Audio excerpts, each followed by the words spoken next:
Welcome back to the 365-Day Bible Challenge. Day 75, Deuteronomy chapter 22. If you see your fellow Israelites' ox or sheep straying, do not ignore it, but be sure to take it back to its owner. If they do not live near you, or if you do not know who owns it, take it home with you and keep it until they come looking for it. Then give it back. Do the same if you find their donkey or cloak or anything else they have lost. Do not ignore it. If you see your fellow Israelites' donkey or ox fallen on the road, do not ignore it. Help the owner get it to its feet. A woman must not wear men's clothing, nor a man wear women's clothing, for the Lord your God detests anyone who does this. If you come across a bird's nest beside the road, either in a tree or on the ground, and the mother is sitting on the young or on the eggs, do not take the mother with the young. You may take the young, but be sure to let the mother go, so that it may go well with you and you may have a long life.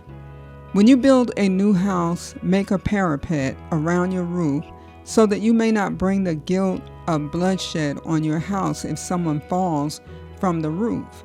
Do not plant two kinds of seed in your vineyard. If you do, not only the crops you plant, but also the fruit of the vineyard will be defiled. Do not plow with an ox and a donkey yoked together. Do not wear clothes of wool and linen woven together. Make tassels on the four corners of the cloak you wear. If a man takes a wife and after sleeping with her dislikes her and slanders her and gives her a bad name, saying, I married this woman, but when I approached her, I did not find proof of her virginity. Then the young woman's father and mother shall bring to the town elders at the gate proof that she was a virgin. Her father will say to the elders, I gave my daughter in marriage to this man, but he dislikes her. Now he has slandered her and said, I did not find your daughter to be a virgin, but here is a proof of my daughter's virginity. Then her parents shall display the cloth before the elders of the town, and the elders shall take the man and punish him.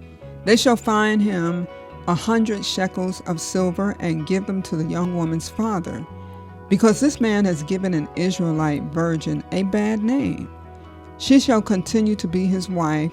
He must not divorce her as long as he lives. If, however, the charge is true and no proof of the young woman's virginity can be found, she shall be brought to the door of her father's house, and there the men of her town shall stone her to death. She has done an outrageous thing in Israel by being promiscuous while still in her father's house. You must purge the evil from among you. If a man is found sleeping with another man's wife, both the man who slept with her and the woman must die.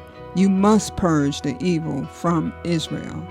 If a man happens to meet in a town a virgin pledged to be married and he sleeps with her, you shall take both of them to the gate of that town and stone them to death. The young woman because she was in a town and did not scream for help, and the man because he violated another man's wife. You must purge the evil from among you. But if out in the country a man happens to meet a young woman pledged to be married and rapes her, only the man who has done this shall die. Do nothing to the woman. She has committed no sin deserving death.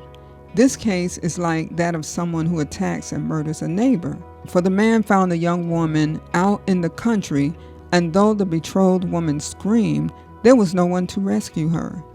If a man happens to meet a virgin who is not pledged to be married and rapes her and they are discovered, he shall pay her father 50 shekels of silver. He must marry the young woman, for he has violated her. He can never divorce her as long as he lives. A man is not to marry his father's wife. He must not dishonor his father's bed.